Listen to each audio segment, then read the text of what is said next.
What is up, you guys? Welcome back to No Pilled. I saw a video a few days ago online of this one woman. Her name's Pearl Davis. She's kind of going off on a rant about how men are superior, and I thought it was hilarious. So today we're going to be reacting to that video for you. I'm going to show it and then break down some of her arguments.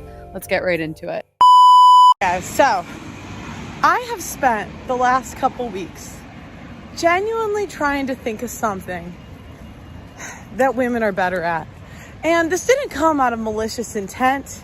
This didn't come out of trying to put women down or whatever. Genuinely, I was just looking at some numbers. What are women better at? Well, the premise is women are more caring and nurturing.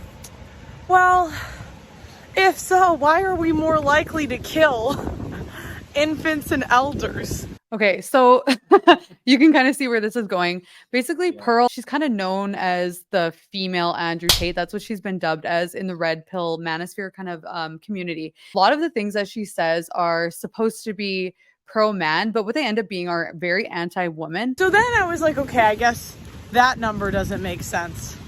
So then I start asking myself, what about teaching? Women are better teachers. Turns out we have ruined the education system. Two women cannot teach as effectively as one man. Okay, Pearl, where are you getting this? These little weird anecdotal comments that you make don't make any sense when you don't have any evidence to back it up. What do you mean that two women aren't as effective as men and are ruining the education system? What education system and what schools? Where? Why are they doing this? How? You can't just say stuff like this and say that means men are better than women. It doesn't make any sense.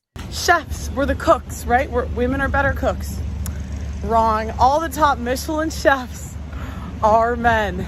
Then I was like, okay, what about, aren't there more female doctors? No. If you look at the top doctors in like surgery and all the advancements in the field, it's all run by men. So then I'm thinking, all right, women have to be better at something. Okay, I guess we're not more nurturing. We're better parents, right? We have to be better parents. Number one, here's the first question. Why does one have to be better than the other? It's an odd comparison to make, comparing a mother versus a father. And then she gets into the argument about single parents and how single mothers are kind of like the bane of our existence. Why is that though? Let's look into that. Is it because they're bad parents? Because men are better parents? I wouldn't think so. She says that men are more nurturing than women. I don't know where you're getting that. If that's your argument, then why do all men seek a nurturing woman to be their partner and not just be gay and all of them seek other men if they want someone who's nurturing?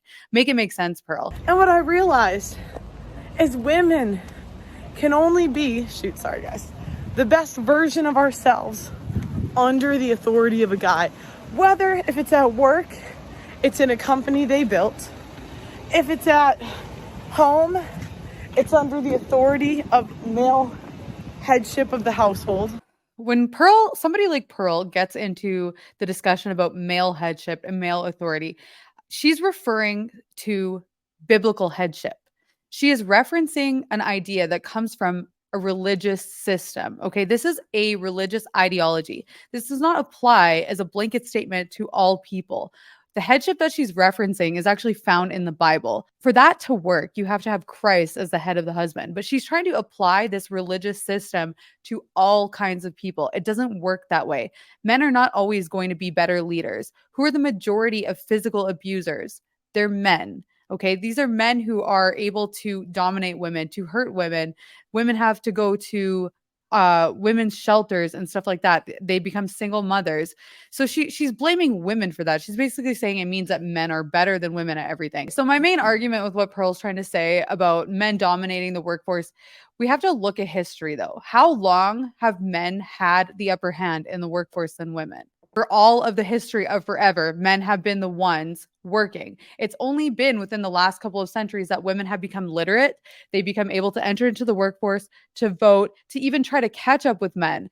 And the fact is that a lot of women still are choosing to be homemakers and aren't necessarily pursuing the top earning careers. So you have more men in the field, dominating the fields. And for longer periods of time, they have been able to do this. This is why men are the head chefs or the head this or the head that. It's because there's more of them pursuing a higher earning career. Well, check this. So I had a tumor 2 years ago, a brain tumor. Luckily, it wasn't cancerous, but My surgeon was a lady, very professional, and got it done within a short period of time. My life was in her hands. For 15 hours, she had 20 plus people, nurses and doctors, running this, and to get this tumor taken out of my head. And I'm really am grateful that women are able to do these things.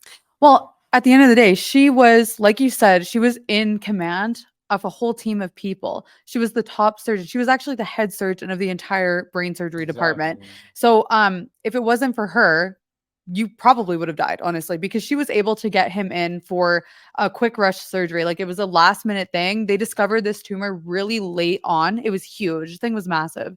And she, like he said, no breaks. 15 hours straight, she performed this surgery, and he was actually able to recover fully after about 4 months and get back to work. So the whole point of what we're trying to say is men are not superior to women. We each have our own distinct role, and that we are complementary to each other. Women can outperform men if they pursue that. It is possible. And men can outperform women as well. So we can't just blanket statement the whole thing and say men are superior. That is the stupidest thing I've ever heard. We are individual people with individual strengths and weaknesses. And I think whatever your strength is, you need to play into that. Thank you for watching. We hope you guys enjoyed. Like this video and subscribe to No Pilled. We'll see you in the next one.